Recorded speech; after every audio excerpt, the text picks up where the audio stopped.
না,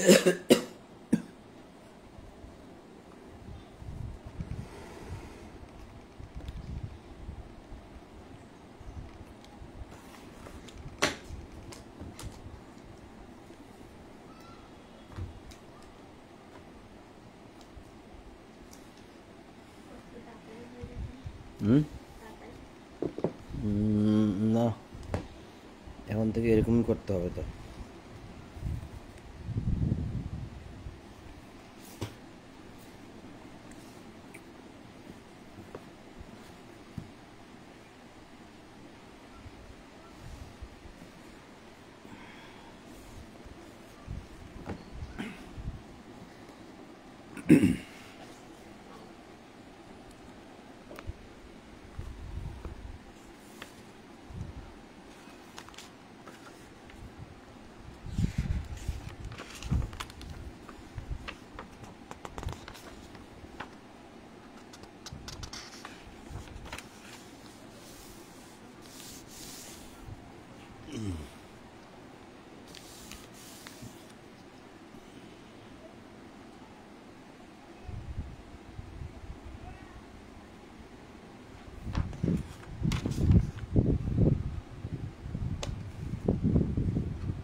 জানলা বন্ধ করো, আর নয়তো এটা বন্ধ করো। জানলা বন্ধ করো, বাতাসে ঠেলে নিয়ে যায় সব এগুলো। কথা শোনা যায় নি? কথা শোনা যায়, দেখো।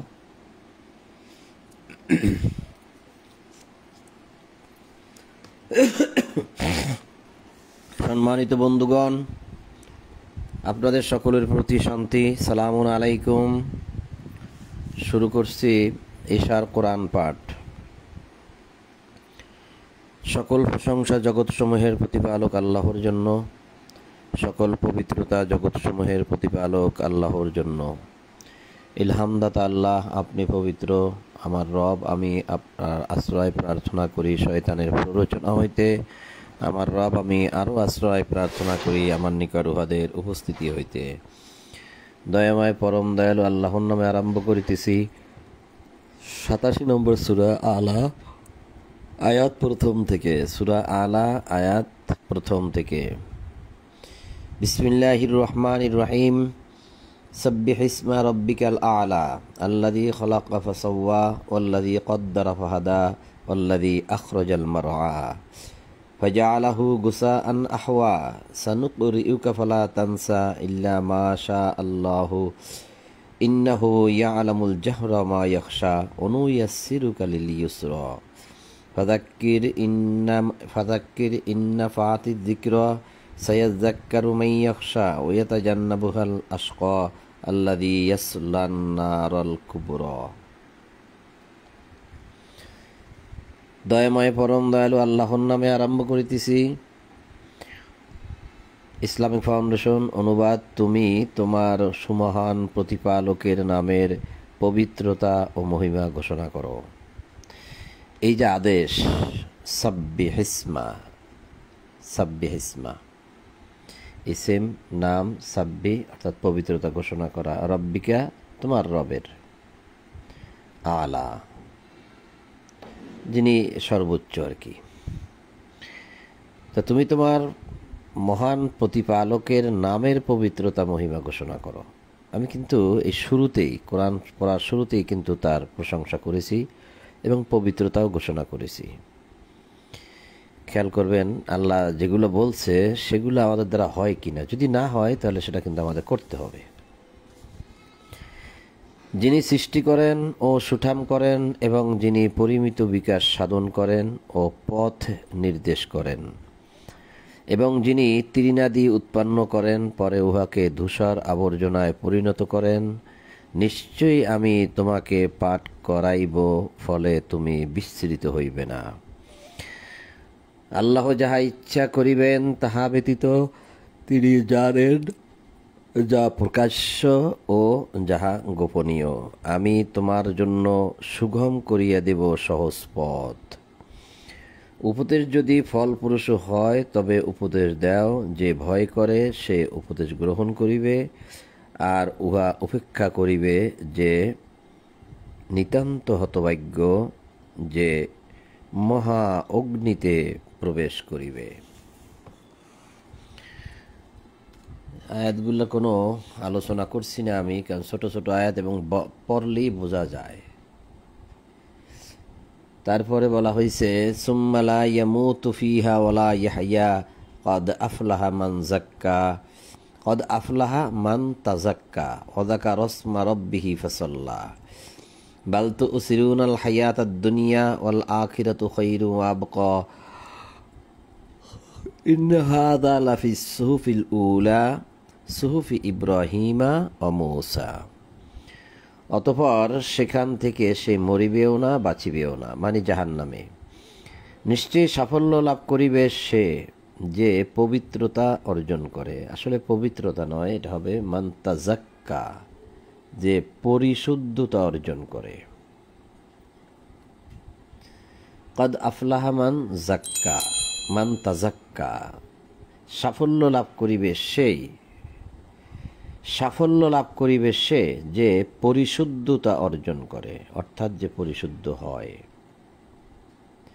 তো এখন পরিশুদ্ধতা আপনি কিভাবে অর্জন করবেন? এটা তো একটা পথ লাগবে, নাকি আল্লাহ ইচ্ছা করেছেন আর আপনাকে পরিশুদ্ধ করে দিয়েছেন? আপনি কি শিওর যে আপনি পরিশুদ্ধ হয়েছেন, আল্লাহ আপনাকে পরিশুদ্ধ করে দিয়েছেন?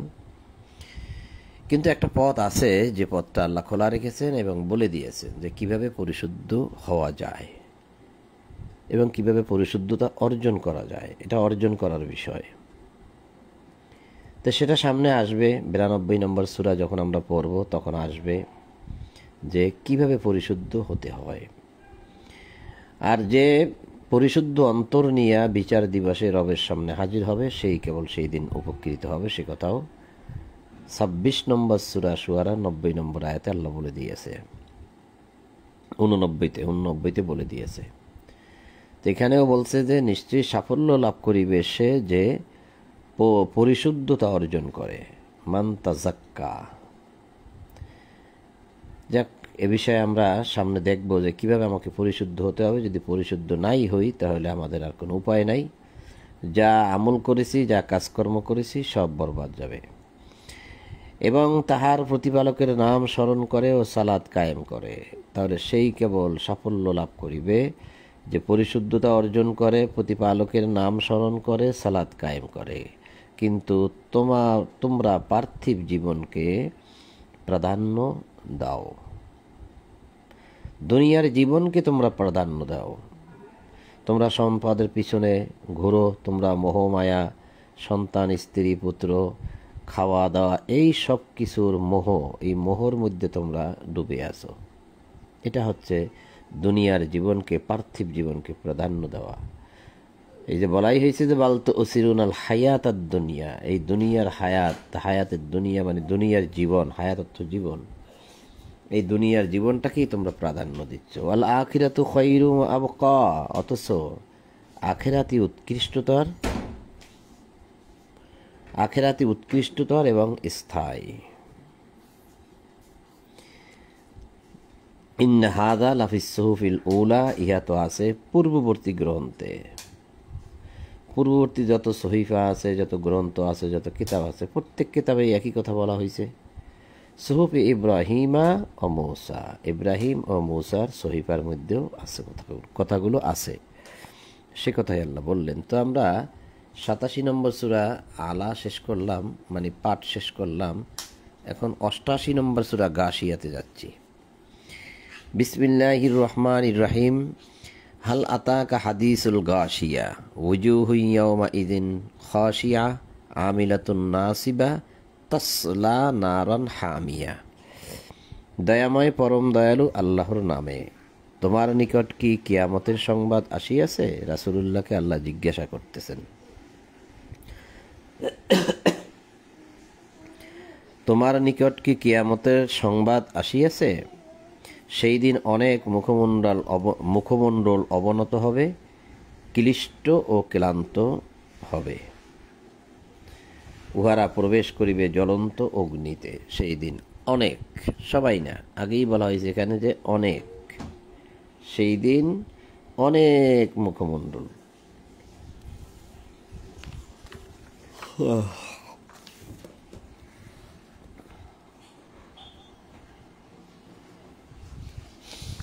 তুসকা মিন আইনিন আনিয়া লাইসা লাহুম তাআমুন ইল্লা মিন দরির লা ইউসমিনু ওয়ালা ইউগনি মিন জু'। উহাকে অত্যুষ্ণ প্রস্রবণ হইতে পান করানো হইবে।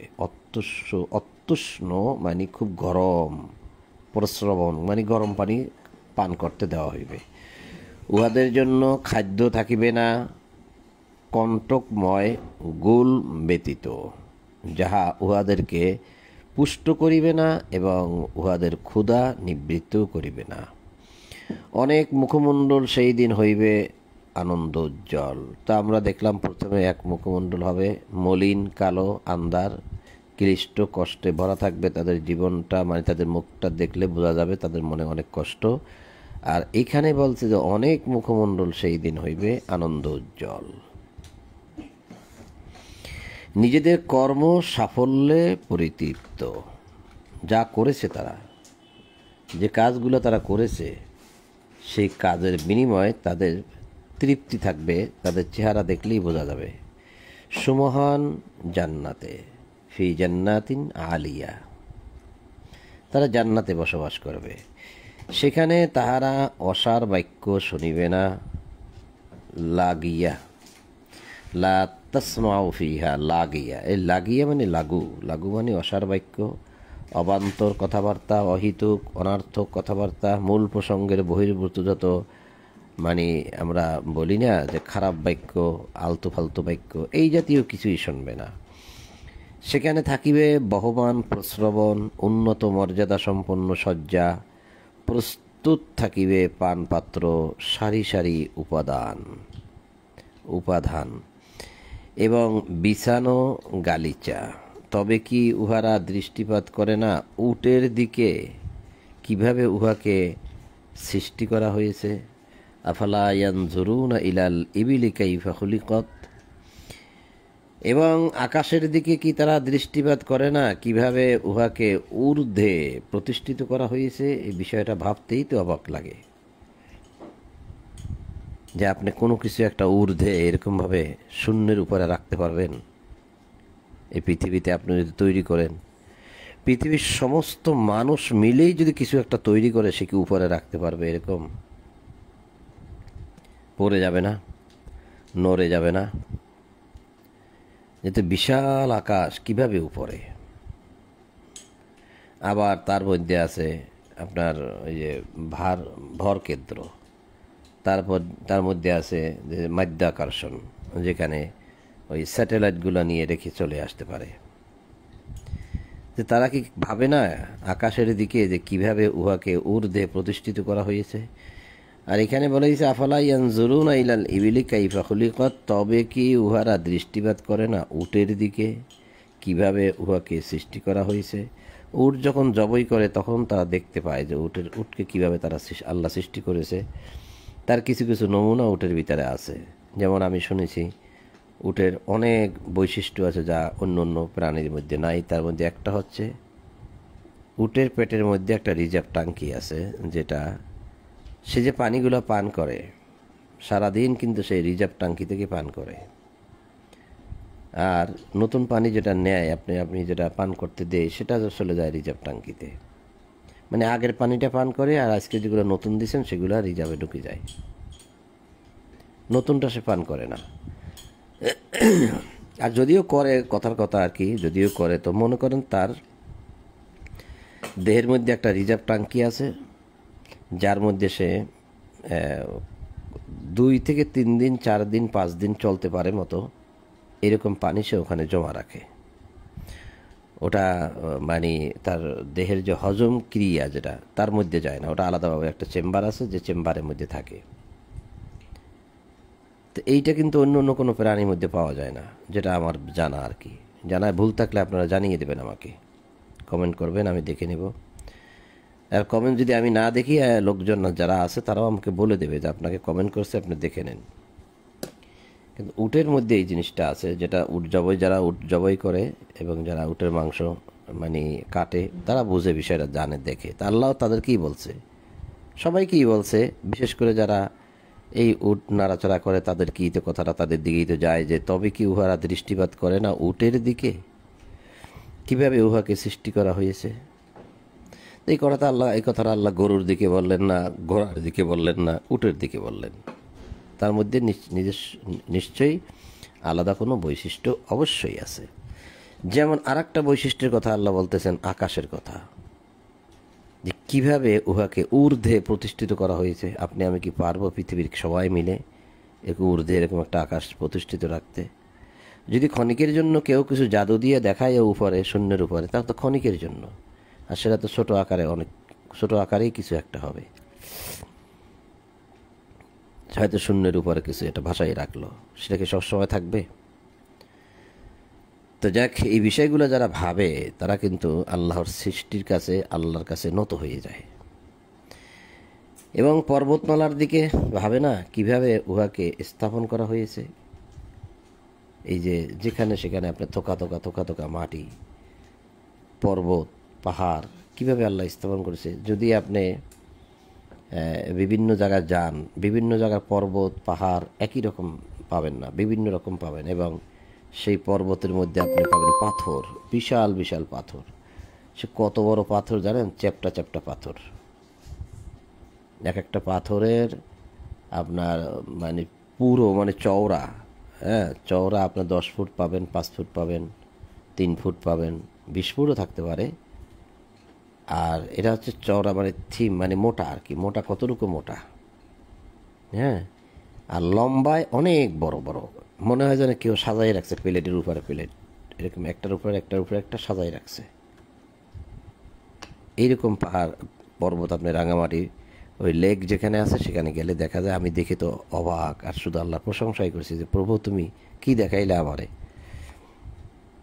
এই যে এত সুন্দর করে এই পাহাড় কে সৃষ্টি করলো, কে এত সুন্দর করে প্লেটের মতো পাহাড়ের পাথরের উপর পাথর কে বসাইলো? তার ঊর্ধ্বে দেশে আবার মাটি। মানে এক একটা পাহাড়ের ডিজাইন, এক একটা পাহাড়ের সিস্টেম, একটা পাহাড়ের মধ্যে মাটি পাথর এবং এক এক রকম সব। কে করলো, কেনই বা করলো? আল্লাহ বলছেন। কেউ তো দাবি করতেছে না যে আমি সৃষ্টি করেছি পাহাড়। কেউ কি দাবি করছে? করে নাই তো। একজন, তিনি দাবি করতেছেন তিনি স্রষ্টা, তিনি রহমান, তিনি রহিম, তিনি দয়াময়, তিনি খালেক, তিনি সৃষ্টি করছেন, তাই দাবি করতেছেন। যেতে উহারা কি দৃষ্টিপাত করে না পর্বতমালার দিকে কিভাবে উহাকে স্থাপন করা হয়েছে? শুধু কি এখানে, কত জায়গায়, পৃথিবীর কত জায়গায় পাহাড়। আবার আছে বরফের পাহাড়, হিমালয় পর্বত যেটা, সেটা তো পুরোটাই বরফের। আবার আছে হিমালয় পর্বত ছাড়াও আরও পানির পাহাড় আছে।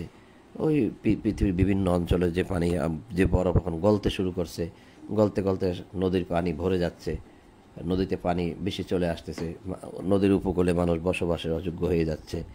দিন দিন সেটা হবে। এবং আমিও হিসাব করে দেখলাম, আমি আমার এই চট্টগ্রাম মানে বরিশাল এই আশেপাশে যে সমস্ত নদী নালা মানে নদীমাতৃক যে দেশগুলো আছে, আমি হিসাব করে দেখলাম যে আগামী 30 থেকে 50 বছরের মধ্যে নদীর আশেপাশে 50 বছরের মধ্যে মানুষ আর বসবাস করতে পারবে না। পানি এরকমই উপরের দিকে উঠে যাচ্ছে।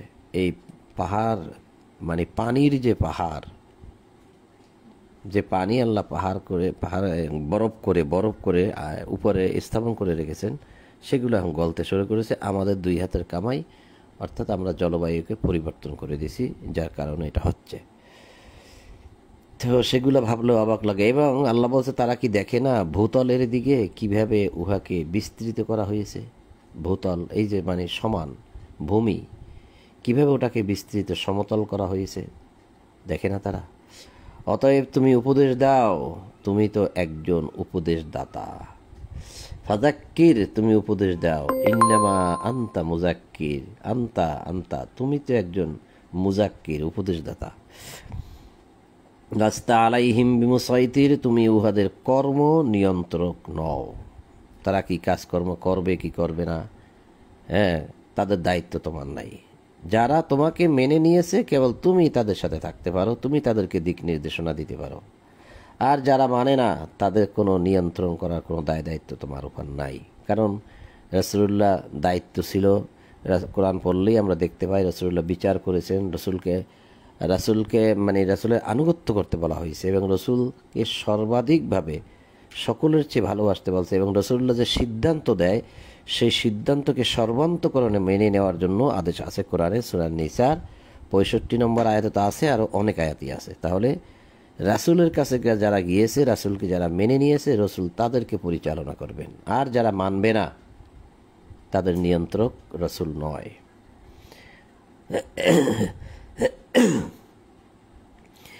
ইল্লা মান তাওয়াল্লা ওয়া কাফার, তবে যদি কেউ মুখ ফিরিয়ে লয় ও কুফরি করিলে, তাওয়াল্লা যদি কেউ ফিরে যায়, ও কাফারা আর যদি কেউ অস্বীকার করে, ফায়ুআযযিবুহুল্লাহুল আযাবাল আকবার, আল্লাহ উহাকে দিবেন মহাশাস্তি আকবার, বড় শাস্তি দিবেন, মহা শাস্তি দিবেন। আকবার, আযাব আল আকবার, আযাব অর্থ শাস্তি, আকবার অর্থ মহা বা বড়, বিরাট শাস্তি। উহাদের প্রত্যাবর্তন আমারই নিকট, ইন্না আলাইনা ইয়াবাহুম সুম্মা ইন্না আলাইনা হিসাবাহুম, অতঃপর উহাদের হিসাব নিকাশ আমারই কাজ। তো উহাদের প্রত্যাবর্তন আমাদেরই নিকট এবং অতঃপর উহাদের হিসাব নিকাশ আমাদেরই কাজ। এখানে বলা হয়েছে ইন্না ইলাইনা, এটা বহুবচন, সুম্মা ইন্না আলাইনা এটাও বহুবচন। ফেরেশতা এবং ফেরেশতা মণ্ডলী এবং আল্লাহ জিবরিল, রূহ যারা আছেন তারা সকলে মিলে এগুলা পরিচালনা করেন, সেজন্য শব্দগুলো কিন্তু আলাইনা ইলাইনা।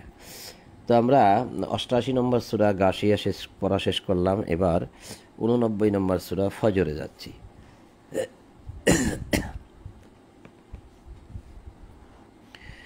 বিসমিল্লাহির রহমানির রহিম। আল ফাজর ওয়া লায়ালিন আশর ওয়াশ-শাফঈ ওয়াল ওয়াতরি ওয়াল লাইলি ইযা ইয়াসরি।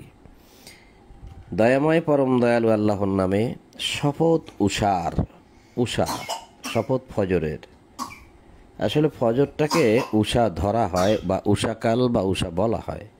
ফজর শব্দের অর্থ হচ্ছে ফাটা, অর্থাৎ যেখান থেকে রাতের ঘন অন্ধকার ফেটে দিনের প্রথম সেই আলোর রেখা বের হয়, সেই জায়গাটা হচ্ছে ফজর।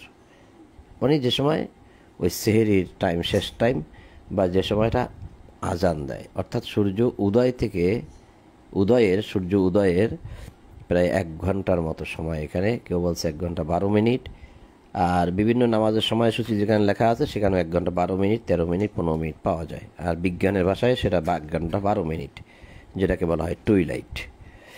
সেই জায়গাটা হচ্ছে ফজর। তা আল্লাহ সেই সময়টার শপথ করলেন এবং শপথ 10 রজনীর। এখন এই 10 রজনীর টিকা এখানে দেওয়া আছে, কি জানি দেওয়া আছে আমার মনে নাই, কোনো এক সময় পড়েছিলাম। টিকাগুলো আমি গুরুত্ব সহকারে দেখি না, কারণ এগুলো তারা কিছুটা মন গড়া কথাবার্তা লিখে দেয় এবং বিভিন্ন মানুষের তৈরি করা কিতাব থেকে যুক্তি দেয়, এই জন্য। তো 10 রজনীর শপথ কোন 10 রজনী, এটা যে কেউ নির্দিষ্ট করে বলতে পারবে আমার মনে হয় না। তবে একটা ধারণা নেওয়া যেতে পারে যে 10 দিন যে সিয়ামটা আছে 10 দিন, তাহলে সে 10 দিনের বিপরীত রাত হচ্ছে 10 রজনী। এটা হতে পারে, আমি বলছি না এটাই হবে, আমি বলছি না। আল্লাহকে ওইটারই শপথ করলেন, মানে আমাদেরকে একটু ওই দিকেই কি ইশারা করলেন, নাকি আর 10 দিন কিসের হবে আল্লাহ জানে, আমরা তো জানি না। শপথ জোর ও বেজোরের, এবং শপথ রজনীর যখন উহা গত হইতে থাকে, রাত যখন শেষ হইতে থাকে। অল্লাইলি ইদা ইয়াসরি,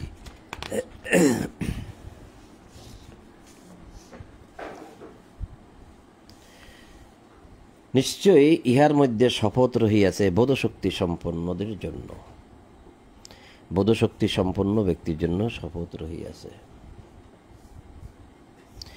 তুমি কি দেখো নাই তোমার প্রতিপালক কি করিয়াছিলেন আদ বংশের প্রতি, ইরাম গোত্রের প্রতি, যাহারা অধিকারী ছিল সুউচ্চ প্রাসাদের, বিশাল বিশাল প্রাসাদ তৈরি করেছিল তারাও, যাহার সমতুল্য কোনো দেশে নির্মিত হয় নাই। এই কিতাব যখন নাজিল হয়েছে সেই সময় পর্যন্ত কোনো দেশেই এই আদ জাতির মতো, ইরাম গোত্রের মতো এত বড় বড় সুউচ্চ প্রাসাদ তখনও নির্মিত হয়নি। এখন তো অনেক হয়েছে। এবং সামুদ জাতির প্রতি কি করেছিলেন তোমার প্রতিপালক, তুমি কি দেখো নাই যে তোমার প্রতিপালক কি করিয়াছিলেন আদ বংশের প্রতি, ইরাম গোত্রের প্রতি, হ্যাঁ, সামুদ জাতির প্রতি কি করেছিলেন, যাহারা উপত্যকায় পাথর কাটিয়া গৃহ নির্মাণ করিয়াছিল। উপত্যকায় পাথর কেটে গৃহ নির্মাণ, এই দৃশ্যটা আমি দেখেছি টেকনাফে। যে টেকনাফ যেখানে নদী চলে গেছে, নদীটা কি নদী, টেকনাফের নদীটার নাম কি? আর না, টেকনাফ ভুলে গেছি কেন, খুব মনে আসতেছে আবার আসতেছে না। যাক, হ্যাঁ, নাফ নদী কারেক্ট, থ্যাংক ইউ। এই যে তুমি পারলে না, উনি পারল। নাফ নদী, যেটা এই নাফ নদীর একদম নাফ নদীতে সাথে ঘিসা পাহাড়, আপনি যদি পাহাড়ের উপর থেকে যদি কেউ পড়ে তাহলে সে সরাসরি নদীতেই পড়ে, খাড়া, একদম খাড়া, এবং পাশ দিয়েও আছে, একটু দূরেও আছে, কোনো কোনো জায়গায় একদম খাড়া। তো এই সমস্ত জায়গা যদি আপনি পাহাড় কেটে যদি আপনি ঘর নির্মাণ করতে পারবেন, তো যাদের প্রয়োজন তারা করবে। তো পূর্ব যুগের লোকেরা সেটা করেছিল। এই যে উপত্যকা যেহেতু আছে, উপত্যকা নদীর পাশে, সাগরের পাশে, এই জায়গাগুলোতেই উপত্যকা বলা হয়। তো ওটা যেরকম আছে এবং পাশ দিয়েও আছে একদম, যেটা একদম নদীর সাথে মিশানো আছে, নদীর বাহিরেও আছে, যেখানে আপনি নদীর পারে অনেক জায়গা আছে, সে জায়গার পরে আপনি ইচ্ছা করলে এই পাহাড় কেটে গর্ত করে আপনি ঘর তৈরি করতে পারেন। আবার দেখি আমরা যে পাহাড় কেটে তার মধ্য থেকে রেলগাড়ি চলে যাচ্ছে, আবার পাহাড় কেটে মানুষ রাস্তা তৈরি করতেছে, কত কিছু, এবং পাহাড়ের পাশ দিয়ে রাস্তা তৈরি করতেছে কেটে কেটে, কত কিছু। তো এগুলা এখন তথ্য প্রযুক্তির মাধ্যমে এবং চীন, মালদ্বীপ, ভুটান, এই সমস্ত দেশের বিভিন্ন সিন আমরা এখন দেখতে পাচ্ছি। ঠিক কোরআনের আয়াতের সাথে এই কথাগুলো মিলে যায়। যখন দেখি এবং ওই সিনারিগুলো দেখি তখন এই কথাগুলো মনে পড়ে যায়, আবার এইটা যখন পড়ি তখন ওগুলো মনে পড়ে যায়। আল্লাহ বলছেন যে তারা কি তুমি কি দেখো নাই, যদি এগুলো হচ্ছে তুমি কি দেখো নাই, কেমনে দেখবে রাসূলুল্লাহ? এগুলো হচ্ছে তুমি যদি দেখতে, এরকম বোঝা যায় যে তুমি যদি দেখতে যে সামুদ জাতির প্রতি কি করেছিল আল্লাহ, যাহারা উপত্যকায় পাথর কাটিয়া গৃহ নির্মাণ করিয়াছিল। পাথর কেটে কেটে, পাহাড়ের পাথর আছে, সেগুলো খোদাই করে করে কেটে কেটে গৃহ নির্মাণ করত থাকার জন্য। এবং বহু সৈন্য শিবিরের অধিপতি ফেরাউনের প্রতি যদি তুমি দেখতে যে আমি ফেরাউনকে কী করেছিলাম, ফেরাউনের প্রতি, যাহারা দেশে সীমালঙ্ঘন করিয়াছিল এবং সেখানে অশান্তি বৃদ্ধি করিয়াছিল, অতঃপর তোমার প্রতিপালক উহাদের উপর শাস্তির কষাঘাত হানিলেন। কয়েক রকম শাস্তি আসছিল তাদের। শেষে কি হলো? পানিতে চুবিয়ে মারলেন, ভালো করে পানিতে চুবিয়ে তারপরে মারলেন। তোমার প্রতিপালক অবশ্যই সতর্ক দৃষ্টি রাখেন।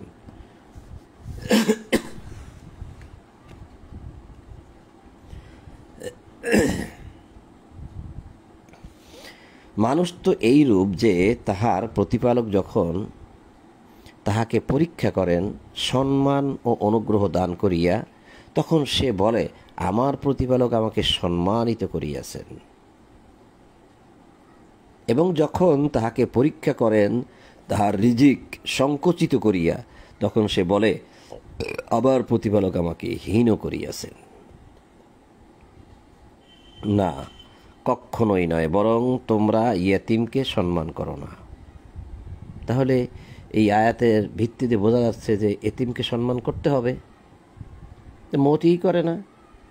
কাল্লা বাল্লা তুকরিমুনাল ইয়াতিম, এতিমকে মোটেই তোমরা সম্মান করো। তুকরিমুন শব্দটা আসছে কারিম থেকে, কারিম থেকে, যেটা হয়েছে সম্মান।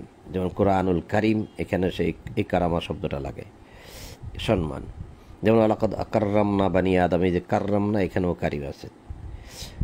তাহলে এবং তোমরা অভাবগ্রস্তকে খাদ্য দানে পরস্পরকে উৎসাহিত করো না। এটা আবার কেমন কথা?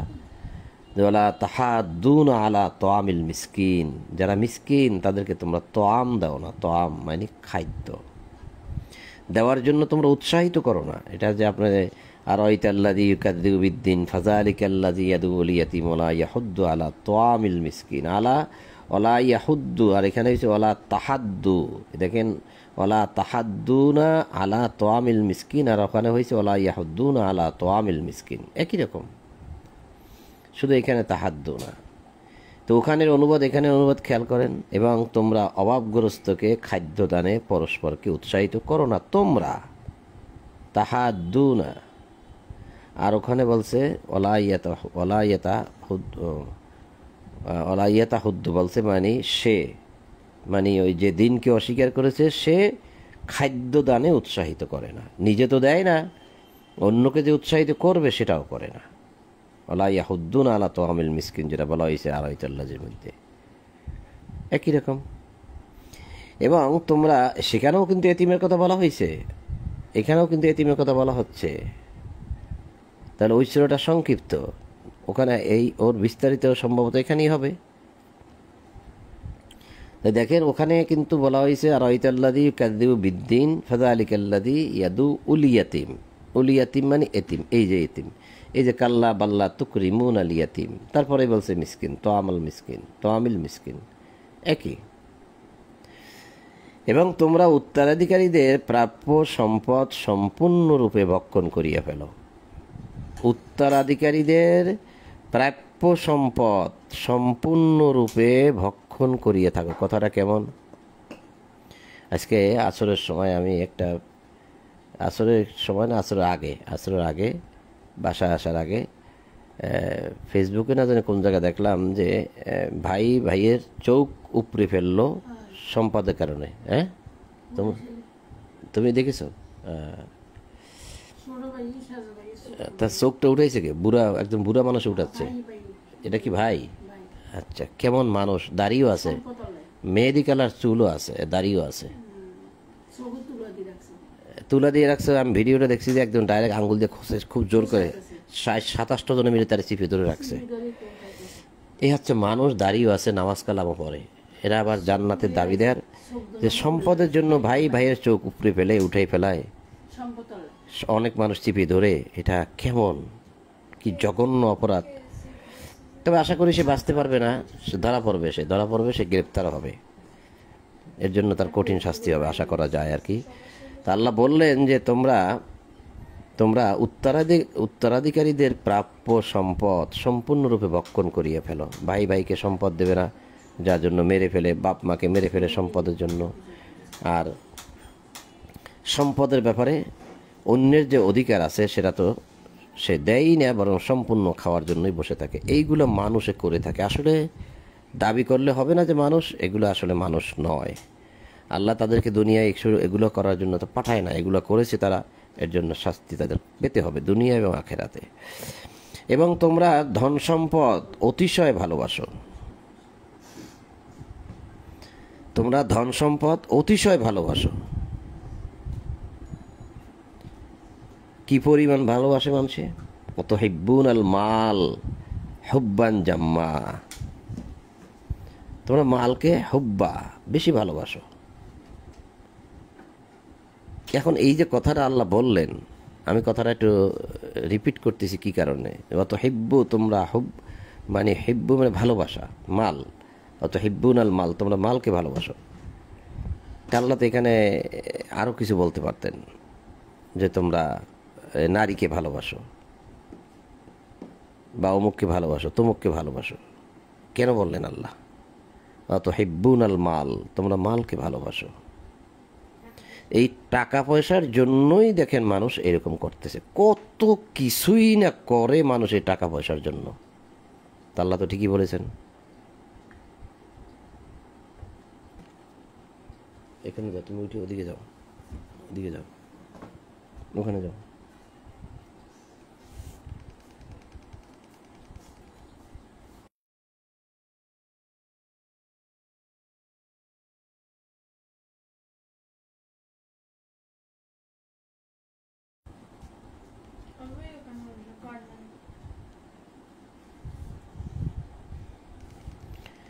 তো যেটা পড়তেছিলাম, ওয়াতুহিব্বুন আল মালা হুব্বান জাম্মা, কাল্লা ইযা দুক্কাতিল আরদু দাক্কান দাক্কা ওয়া জাআ রাব্বুকা অল মালাকু সাফফান সাফফা।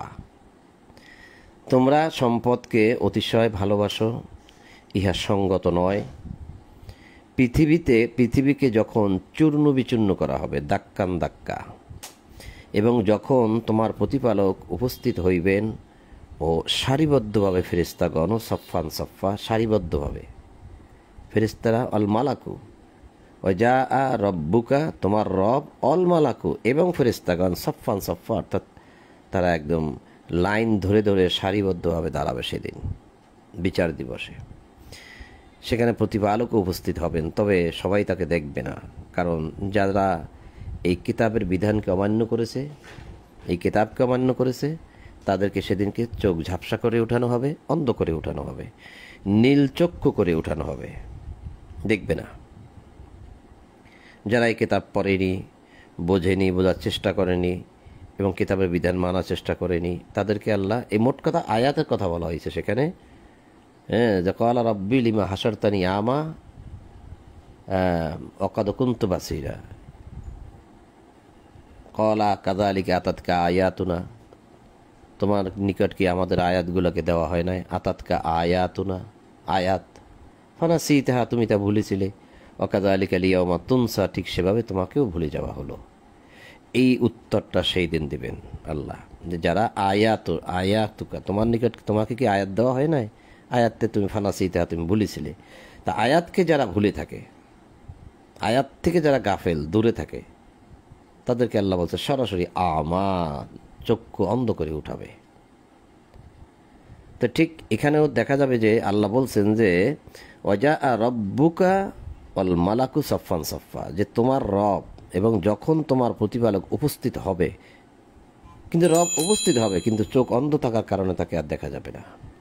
আমি ওই জিনিসটা বোঝানোর জন্যই ওটা আপনার যে অন্ধ করে উঠাবে, অনেক আয়াতে ভিন্ন ভিন্ন রকম বলছে আল্লাহ, কিন্তু 20 নম্বর সূরা তাহার 124, 25, 26 এই তিনটি আয়াতে স্পষ্ট করে বলছেন, একদম স্পষ্ট তো সবই, মানে ওখানে আরও পরিষ্কার করে মানি যেন সহজে বোঝা যায়, এরকমভাবে বলছে। সেই দিন জাহান্নামকে আনা হইবে এবং সেই দিন মানুষ উপলব্ধি করিবে, তখন এই উপলব্ধি তাহার কি কাজে আসিবে? কোনো কাজে আসিবে না। তখন সে বুঝবে যে এই যে চক্ষু উপরে ফেললো, এটা ভুল করেছে, যে কাজটা করা ঠিক হয় নাই, এটা তখন বুঝবে। কিন্তু কাজ হবে কি? কাজ তো কিছুই হবে না। একজন জীবন আর এক মানুষের জীবন, তার ভাই, আপনই ভাই হোক বা অন্য মানুষই হোক, আর একজনের জীবনের, সে যেন তার সারাটা জীবন বেঁচে থাকে, মানে অন্ধ জীবন নিয়ে, সে যেন চোখ দিয়ে কিছু দেখতে না পারে, ঠিকমতো হাঁটাচলা করতে না পারে, উপার্জন করতে না পারে, তার জীবনটা বরবাদ করে দিল। আর সেই দিন সে এটা উপলব্ধি করতে পারবে, কিন্তু তার কোনো কাজে আসবে না, কোনো কাজে আসবে না। সে বলিবে, হায় আফসোস, আমার এই জীবনের জন্য আমি যদি কিছু অগ্রিম পাঠাইতাম। এই সেই বিচার দিবসে বলবে যে আমার জন্য, আমি এখানে যে থাকবো এর জন্য আগেভাগে যদি কিছু পাঠাই দিতাম, এখানে মানি পুণ্যের কাজ, অর্থাৎ এই কিতাবের বিধান মানা, এটা মানলেই তো আপনি পুণ্যের কাজ করবেন, এটা ছাড়া তো আপনার পুণ্যের কাজ নাই। এটা ছাড়া যদি কোনো পুণ্যের কাজ আপনি করেন, তাহলে সব হবে মন গড়া, অথবা হবে মানুষের দেখানো। কারণ এটা হচ্ছে প্রমাণ, বিধান নিতে হলে এখান থেকে নিতে হবে, বাইরে যাওয়ার কোনো সুযোগ নাই, কোনো পথও নাই। তো সে সেদিন সে আফসোস করবে, হায় আফসোস, সে বলিবে যে এই জীবনের জন্য আমি যদি কিছু অগ্রিম পাঠাইতাম, কদ্দাম যদি পাঠাইতাম, ইয়াকুলু ইয়া লাইতানি কদ্দামতু লি হায়াতি, এই হায়াত মানে এই জীবন, এই যে মৃত্যুর পরে যে জীবনটা, সেই জীবনে, যে এই জীবনের জন্য, হায়াতি আমার এই জীবনের জন্য যদি আমি কিছু কদ্দামতু, যদি কিছু অগ্রিম পাঠাইতাম, আগে আগে কিছু পাঠাই দিতাম, সওয়াব পুণ্যের কাজ, ফাইয়াউমা ইযিল লা ইউআযযিবু আযাবাহু আহাদুন, সেই দিন তাহার শাস্তির মতো শাস্তি কেহ দিতে পারিবে না।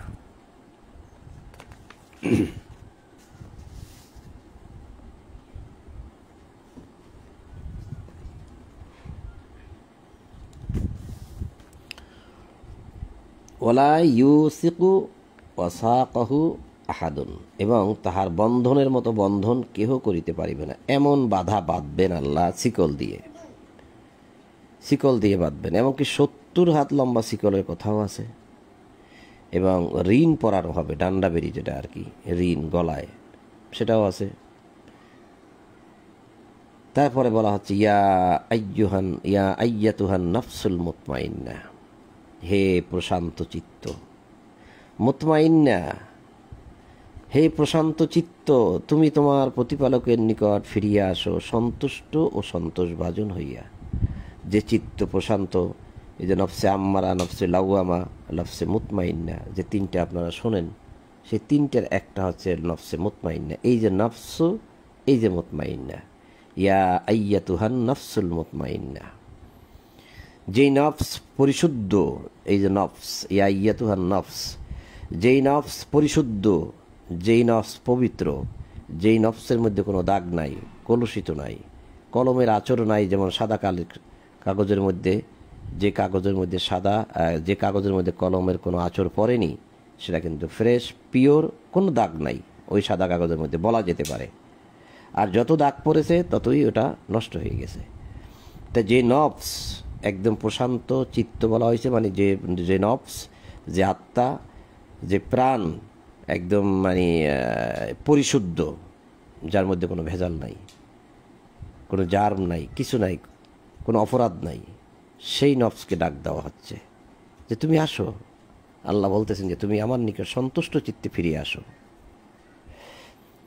ইয়া আইয়াতুহান নাফসুল মুতমাইন্না ইরজিউ ইলা রাব্বিকি রাদিয়াতাম মারদিয়া। এই যে রাদিয়া মারদিয়া মানে সন্তুষ্ট, আল্লাহ তার প্রতি সন্তুষ্ট, সেও তার প্রতি সন্তুষ্ট, সেই রকমভাবে অবস্থায় তুমি চলে আসো। ফাদখুলি ফি ইবাদি ওয়াদখুলি জান্নাতি, আমার বান্দাদের অন্তর্ভুক্ত হও আর আমার জান্নাতে প্রবেশ করো। আমার বান্দাদের অন্তর্ভুক্ত হও, আমার বান্দা বলছে আল্লাহ, মানে ইবাদি, ইবাদ বলে নাই, ইবাদি মানে আমার বান্দা, যারা আমার প্রিয় বান্দা। হে মুতমাইন্না নফসে মুতমাইন্না, তোমরা আমার এই প্রিয় বান্দাদের অন্তর্ভুক্ত হয়ে যাও। অদ্দখুলি, দাখিল হও জান্নাতি, আমার জান্নাতে, আল্লাহ বলছেন।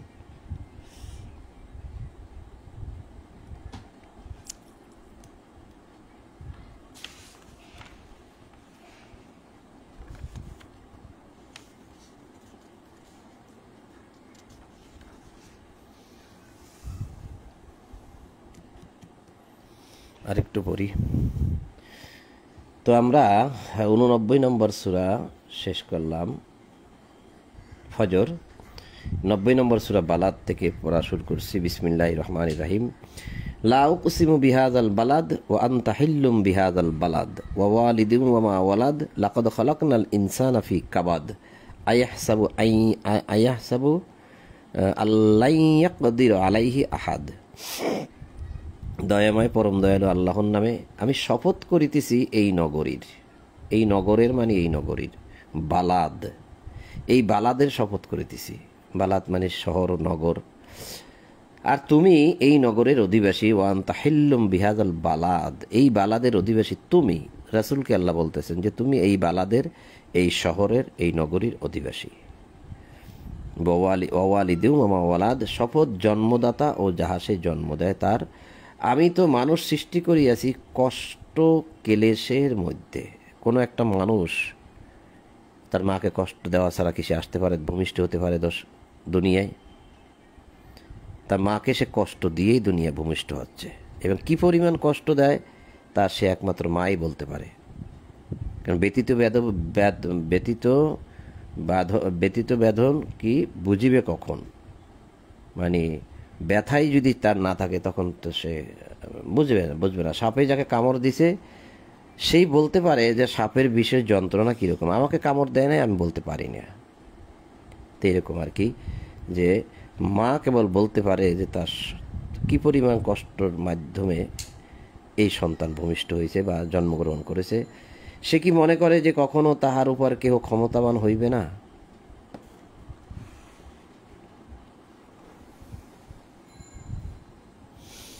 সে বলে আমি প্রচুর অর্থ নিঃশেষ করিয়াছি, মানে অনেক দিয়েছি আমি। ইয়াকুলু আহলাকতু মাল আল্লুবাদা, মাল দিয়েছি আমি, অনেক মাল দিয়েছি। এখানে বলা হয়েছে যে সে বলে যে আমি প্রচুর অর্থ, এই অর্থ মানে মাল, আমি অনেক মাল দিয়েছি মানুষকে। অমুককে দিয়েছি, তমুককে দিয়েছি, এই করে দিয়েছি, ওই করে দিয়েছি, হ্যাঁ, ওখানে এটা বানিয়ে দিয়েছি, ওইটা ওখানে করে দিয়েছি, ওখানে মসজিদ বানিয়ে দিয়েছি, মাদ্রাসা তৈরি করে দিয়েছি, অনেক দিয়েছি। তা আল্লাহ বলতেছে, সে কি মনে করে যে তাহাকে কেউ দেখে নাই? সে যে কি দিছে আর কি দেওয়ার কথা এবং তার প্রতি অর্পিত দায়িত্বটা কি, সে কি তা পালন করেছে ঠিক মতো? তাকে কি কেউ দেখে নাই বলে সে মনে করতেছে? সে দিয়েছে দিয়েছে দিয়েছে, আমি অমুক দিয়েছি, তমুক দিয়েছি, কি দিয়েছে সে? আচ্ছা, আল্লাহ বুঝাইতে চাচ্ছে সে কি আমার নির্ধারিত পথে দিয়েছে? আমি যেভাবে যেভাবে বলেছি সেভাবে সেভাবে সে দিয়েছে? আমি অনেক দিয়েছি। আল্লাহ বলতেছে, সে কি মনে করে যে তাকে কেউ দেখে না? সে কি কি দিয়েছে আমি কি দেখি নাই তারে? আমি কি তাহার জন্য সৃষ্টি করি নাই দুটি চক্ষু আর জিহ্বা, দুই ওষ্ঠ, দুইটা ওঠ? এই যে মুখের সাথে আমাদের ওঠ আছে, ওঠ আমরা আমি কি সেটা তৈরি করে দেইনি? আমি তাকে জিহ্বা দেইনি? আর আমি তাহাকে দুটি পথ দেখাই দিয়েছি, দুটি পথ, হাদাইনা হুন্নাজদাইন, দুটি পথ দেখাই দিয়েছি আমি, একটা ভালো পথ, একটা মন্দ পথ। তো সেই পথ দুটির উপমা দিচ্ছেন আল্লাহ এখন, যে ফালাক তাহামাল আকাবাতা অমা আদরা কামাল আকাবা ফাক্কুর আকাবা। সে তো বন্ধুর গিরিপথে প্রবেশ করে নাই। তুমি কি জানো বন্ধুর গিরিপথটা কি? উহা হইতেছে দাসমুক্তি, দুর্ভিক্ষের দিনে অন্ন দান করা, আহার্য দান করা, এতিম আত্মীয়কে অথবা দরিদ্রকে, নিষ্পেষিত দরিদ্রকে, নিঃস্বকে দেওয়া, খাওয়ানো। এই হচ্ছে বন্ধুর গিরিপথ। বলে দিলেন আল্লাহ যে আমি তাকে দুইটা পথ দেখাইছি, দুটি পথ দেখিয়ে দিয়েছি, তুমি কোন পথে চলবা? তুমি এই পথে আসবা, বন্ধুর গিরিপথ আসবা, এই পথে কষ্ট আছে তোমার অনেক। কষ্টটা কি? এই যে তুমি এখন দাস মুক্তি করতে হবে, যেটা তোমার মনে চাচ্ছে না, কারণ টাকা দিয়ে দাস কিনে আনছো।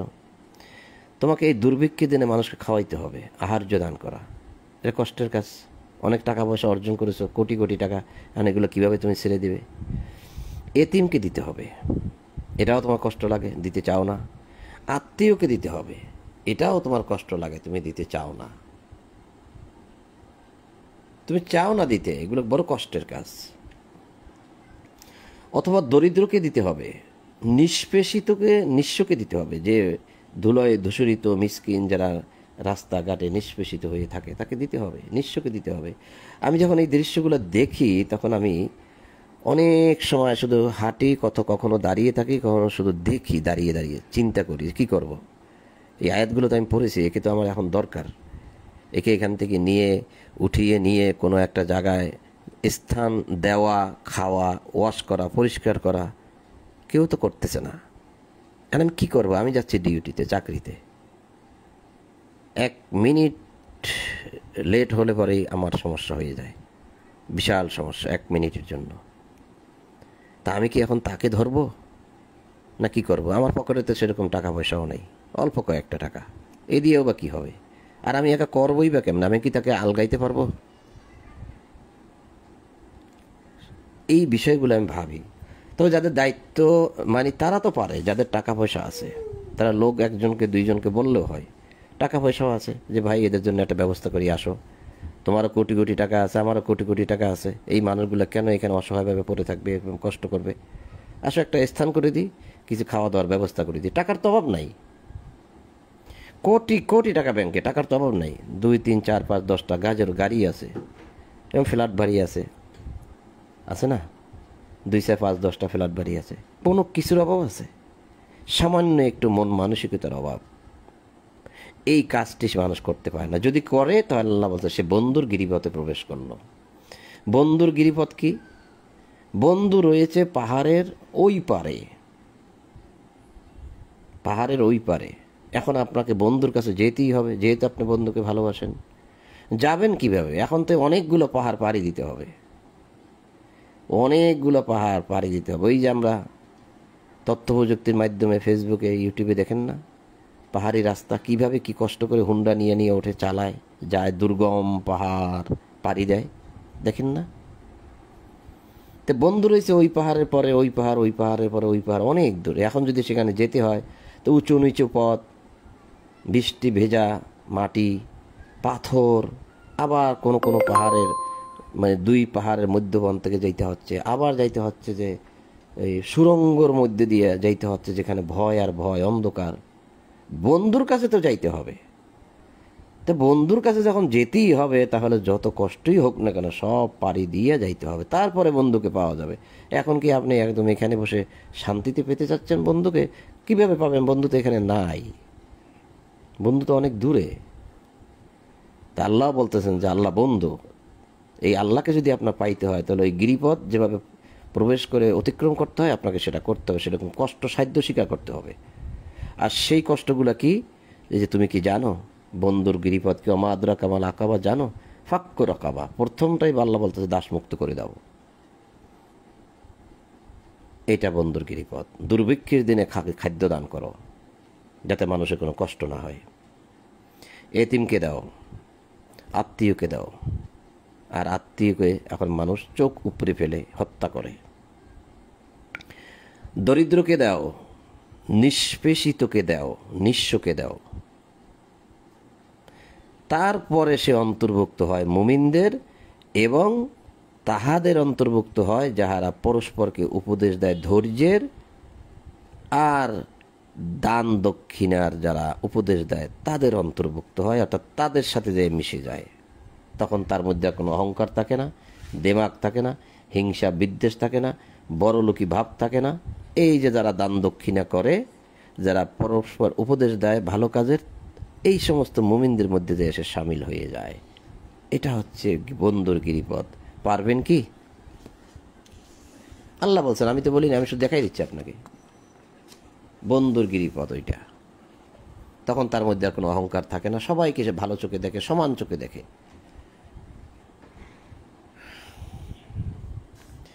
ইহারাই সৌভাগ্যশালী, উলাইকা আসহাবুল মাইমানা।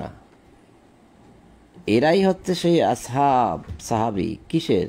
সৌভাগ্যবান ব্যক্তি। আর যেই বিষয়গুলোকে মানল না, তাকে বলা হইল আল্লাযীনা কাফারু বিআয়াতিনা। যারা আমাদের এই আয়াতগুলোকে অস্বীকার করলো, প্রত্যাখ্যান করলো, অগ্রাহ্য করলো। উলাইকা আসহাবুল মাশআমা, উহারা হবে হতভাগ্য। আলাইহিম নারুম মুসদা, উহারা পরিবেষ্টিত হইবে অবরুদ্ধ অগ্নিতে। নারুম মুসদা, নার, আগুনের মধ্যে তারা অবরুদ্ধ হবে, যারা ওই কাজগুলো করলো না।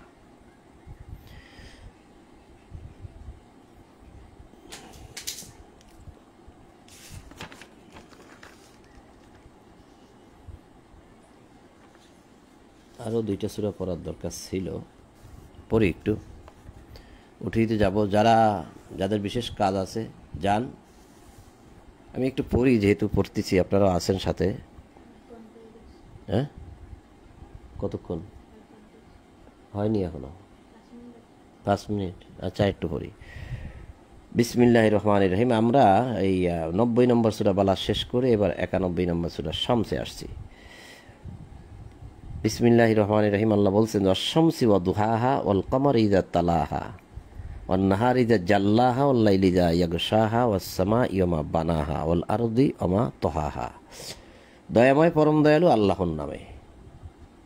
শপথ সূর্যের এবং উহার কিরণের। এই যে আলোটা দেয় সূর্য, কিরণ আর সূর্য, দুটোটারই শপথ করলেন। তারপরে বললেন যে শপথ চন্দ্রের, যখন উহা সূর্যের পর আবির্ভূত হয়। অনেক কথা বলা যায় এই চন্দ্রের সূর্য নিয়ে, যে চন্দ্র সূর্যের ধার করা আলো নিয়ে চলে, মানে পায়, ওইটা সে পৃথিবীতে বিতরণ করে। এ নিয়ে অনেক কথা বলা যায়, নাই বললাম, আগে বলেছি অনেক। শপথ দিবসের, যখন সে উহাকে প্রকাশ করে, দিন নিজেকে নিজে প্রকাশ করে, সেই দিনের শপথ। আর দিনটা কিন্তু প্রকাশ হয় সূর্যের কারণে, সূর্য ছাড়া দিন প্রকাশ হতে পারে না। শপথ রজনীর, যখন সে উহাকে আচ্ছাদিত করে। রাতের শপথ করলেন যে রাত ঢেকে দেয় সব কিছুকে, আচ্ছাদিত করে মানে অন্ধকারে ঢেকে দেয়, সেই রাতের শপথ। শপথ আকাশের, এবং যিনি উহা নির্মাণ করিয়াছেন তার, মানে আল্লাহ নিজের শপথ নিজেও করলেন, আকাশে শপথ করলেন। শপথ পৃথিবীর, এবং যিনি উহাকে বিস্তৃত করিয়াছেন তাহার, মানে আল্লাহর শপথ, তাহার মানে তো আল্লাহর শপথ, আর পৃথিবীর শপথ, যিনি এটাকে বিস্তৃত করেছেন, সমতল করেছেন, তার শপথ। তারপরে বলছেন শপথ মানুষের। নাফসি ওয়া মা সাওয়াহা, শপথ মানুষের ও তাহার যিনি উহাকে সুঠাম করিয়াছেন। তা মানুষের শপথ এবং তাহার মানে যিনি সৃষ্টি করেছেন মানে আল্লাহ শপথ। অতঃপর উহাকে উহার অসৎকর্ম ও উহার সৎকর্মের জ্ঞান দান করা হয়েছে। এই বিষয়টা খেয়াল করেন, এখানে একটু কথা না বললেই নয়। ফাআলহামাহা ফুজুরাহা ওয়া তাকওয়াহা। সবাই মনোযোগ দিয়ে দেখেন, শোনেন। তো এতগুলো শপথ করছে আল্লাহ। শপথ করার পর আল্লাহ মানুষের শপথ করলেন যে শপথ মানুষের ও তাহার যিনি উহাকে সুঠাম করিয়াছেন, সুন্দর করে গঠন করেছেন, তার শপথ মানে নিজের শপথ নিজে করলেন আল্লাহ। করে 8 নম্বর আয়াতে 91 নম্বর সূরার 8 নম্বর আয়াতে বললেন অতঃপর উহাকে উহার অসৎকর্ম ও উহার সৎকর্মের জ্ঞান দান করা হয়েছে। মানুষ সৃষ্টি করে তাকে ভালো মন্দ দুটি জ্ঞান আল্লাহ দিয়ে দিয়েছেন। এটাকেই বলা হয় ইলহাম। এই যে আমি কোরআন শুরুর আগে বলি ইলহাম দাতা আল্লাহ, আপনি পবিত্র। ইলহাম এই শব্দটা কিন্তু ইলহাম, এটা কিন্তু আল্লাহুম্মা সুবহানাকাল্লাহুম্মা বলা হয়েছে। সুবহানাকাল্লাহুম্মা 10 নম্বর সূরা ইউনূসের 10 নম্বর আয়াতে বলা হয়েছে সুবহানাকাল্লাহুম্মা, অর্থাৎ ইলহাম দাতা আল্লাহ, আপনি পবিত্র। সেই যে ইলহাম যেটা বলি সেটা হচ্ছে আলহামাহা ফুজুরাহা ওয়া তাকওয়াহা। অথবা তাকে ইলহাম দিয়ে জানিয়ে দেওয়া হয়, আল্লাহর তরফ থেকে ইলহাম দেওয়া হয়, মানে একটা ঐশী জ্ঞানের মতো তার অন্তরের মধ্যে ইনবিল্ট করে অর্থাৎ বসিয়ে দেওয়া হয় ভালো মন্দর জ্ঞানটা। ফুজুরাহা ও তাকওয়াহা, কোনটা ফুজুর অপরাধ আর কোনটা তাকওয়ার ভয়ের, সব জানিয়ে দেওয়া হয় ইলহামের মাধ্যমে। তো এটাকে নিয়ে আপনি আরও যদি ব্যাখ্যা বিশ্লেষণ করতে জানতে চান, তা আপনি দেখবেন যে ইলহাম এমন একটা বিষয় যেটা দুই দিক থেকে হয়। একটা হয় জেনেটিক সূত্র, পিতামাতার তরফ থেকে একটা আসে, অর্থাৎ পিতামাতা দাদু যাও, তুমি দাদু এখন তুমি এখানে চুপ করে বসে থাকো, যাও দাদু। কোত্থেকে আনলো এটা ও চুপে চুপে? আচ্ছা, তাহলে পিতামাতার তরফ থেকে একটা আসে। যেমন ধরেন আপনি যদি একটা দেখবেন যে হাঁসের বাচ্চা থেকে ডিম ফোটাইয়া হাঁসের বাচ্চা বের হইল, একটু পরে কিন্তু সে পানির দিকে চলে যেতে পারে, তার ভয় নাই। তার মানে তার সিস্টেম, আল্লাহর সৃষ্টিটাই এরকম।